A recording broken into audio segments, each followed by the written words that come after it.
ആവേശം അതിന്റെ കൊടുമുടിയിലാണ്. പക്ഷേ ഇത് മരണമണിയാണ്. പിണറായി വിജയൻ സർക്കാരിനുള്ള മരണമണിയാണിത്. എങ്ങനെയാണ് ഇന്നലെ അൻവർ പറഞ്ഞൊരു കാര്യം, ഇന്നലെ രാത്രി അൻവർ പറഞ്ഞത് 3ാം സ്ഥാനത്തായിരിക്കും ആര്യാടൻ ഷൗക്കത്ത്.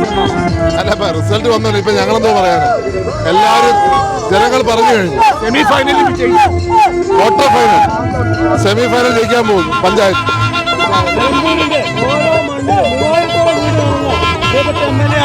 മൂവായിരത്തിലധികം വീടുകൾ കയറി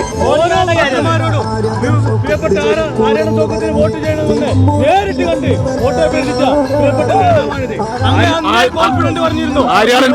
ആര്യാടൻ മുഹമ്മദിന്റെ പിൻഗാമിയായി ആര്യാടൻ ഷൗക്കത്ത് നിയമസഭയിലേക്ക് പോകുമ്പോൾ വലിയ തീർച്ചയായിട്ടും ആര്യാടന്റെ നാടാണ് നിലമ്പൂർ. ആ ഓർമ്മകൾ ഇന്നും ജനങ്ങളുടെ ഇടയിലുണ്ട്. ഒപ്പം ആര്യാടൻ കേരളത്തിന് വേണ്ടി ചെയ്ത കൊച്ചി മെട്രോ അടക്കമുള്ള കാര്യങ്ങൾ കേരളത്തിലെ ജനങ്ങൾക്കറിയാം. ആര്യാടൻ ബാപ്പൂട്ടി അദ്ദേഹം നിലമ്പൂരിന് വേണ്ടി മാത്രം ചെയ്തതല്ല, കേരളത്തിൽ മൊത്തം പ്രവർത്തിച്ചിട്ടുണ്ട്. കാരണം മുനിസിപ്പാലിറ്റി ചെയർമാനായിരുന്നപ്പോൾ ഒത്തിരി പരിപാടികൾ നടത്തി. അതെല്ലാം ഉമ്മൻചാണ്ടി സർക്കാർ മറ്റുള്ള മുനിസിപ്പാലിറ്റികളിൽ നടത്താൻ ശ്രമം നടത്തിയിട്ടുണ്ട്. അപ്പം അതുകൊണ്ട് നമുക്കറിയാം കേരളത്തിൽ മൊത്തം പ്രവർത്തിച്ച ഒരു നേതാവാണ് ആര്യാടൻ ബാപ്പുട്ടി. ജനാധിപത്യത്തിന്റെ വിജയം ഒരു അതിനൊരു ശ്രമം നടന്നിരുന്നു പൊതുവെ. പക്ഷെ അതല്ല, ഈ ഒരു അൻവറൊക്കെ നന്നായി ആ രീതിയിലായിരുന്നു പ്രവർത്തിച്ചിരുന്നത്. ഞാൻ ചോദിക്കട്ടെ, ഇപ്പം കേരളത്തിലെ ജനങ്ങളെ പറ്റിക്കാനാവൂ? നിലമ്പൂരിലെ ജനങ്ങളെ പറ്റിക്കാനാവൂ? പറ്റത്തില്ല എന്ന് തെളിഞ്ഞാ. ഇവിടെ UDF LDF തമ്മിലാണ് മത്സരം.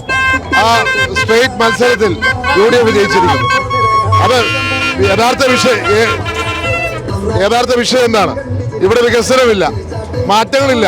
ഉമ്മൻചാണ്ടി സർക്കാരിന്റെ കൊച്ചി മെട്രോ, ഉമ്മൻചാണ്ടി സർക്കാരിന്റെ വിഴിഞ്ഞം പോർട്ട്, ഉമ്മൻചാണ്ടി സർക്കാരിന്റെ കണ്ണൂർ എയർപോർട്ട്, അത് മാത്രമേ ഉള്ളൂ. ഇവര് കൊണ്ടുവരാൻ ശ്രമിച്ച ഹൈവേ എന്തായി? ഈ കുരിയാട് തന്നെ തകർന്നു വീണില്ലേ? നിനക്കറിയാം, ഇബ്രാഹിം കുഞ്ഞ് എന്ന് പറഞ്ഞ ഒരു നീതിമാനായ മനുഷ്യനെ തുറങ്ങി നടച്ച അന്യായമായുള്ള ഒരു സർക്കാരാണ് LDF. ആ സർക്കാരിന് കിട്ടിയ തിരിച്ചടിയാണ് കുരിയാട് ഉൾപ്പെടെ ഇന്ന് നിലമ്പൂരിലെ വിധി. ലീഗിന്റെ ഒരു കൂട്ടുകെട്ടിൽ ലീഗ് നന്നായി പ്രവർത്തിച്ചു എന്ന് വേണം മനസ്സിലാക്കാൻ.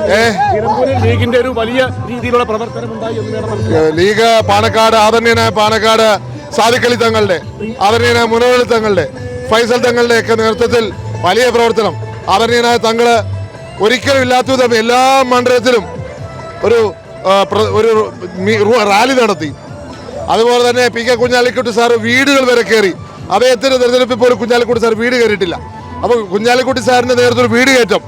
അതുപോലെ തന്നെ എല്ലാ യൂത്ത് ലീഡേഴ്സും, ശ്രീ മുനവർ അലി തങ്ങൾ, ശ്രീ ഫൈസൽ അലി തങ്ങൾ, അതുപോലെ തന്നെ പ്രിയപ്പെട്ട PK ഫിറോസ്, പ്രിയപ്പെട്ട അഷ്റഫ് അലി, പ്രിയപ്പെട്ട ജിഷാന്, പ്രിയപ്പെട്ട അഹമ്മദ് സാജു അടക്കമുള്ള യൂത്ത് ലീഗിന്റെ നേതാക്കന്മാർ, MSFന്റെ നേതാക്കന്മാർ, വനിതാ MSFന്റെ പ്രവർത്തകർ ഉൾപ്പെടെയുള്ളവർ എല്ലായിടത്തും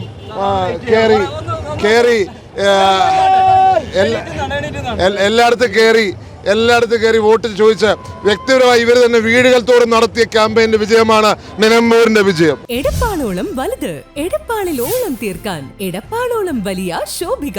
1000 രൂപയ്ക്ക് മുകളിൽ പർച്ചേസ് ചെയ്യുന്നവരിൽ നിന്നും ദിവസേനയുള്ള നറുക്കെടുപ്പിലൂടെ തിരഞ്ഞെടുക്കുന്ന 50 ഭാഗ്യശാലികൾക്ക് ഓരോ ഗോൾഡ് കോയിൻ വീതം സ്വന്തമാക്കാം. Shobhika weddings, Calicut road, Edappal.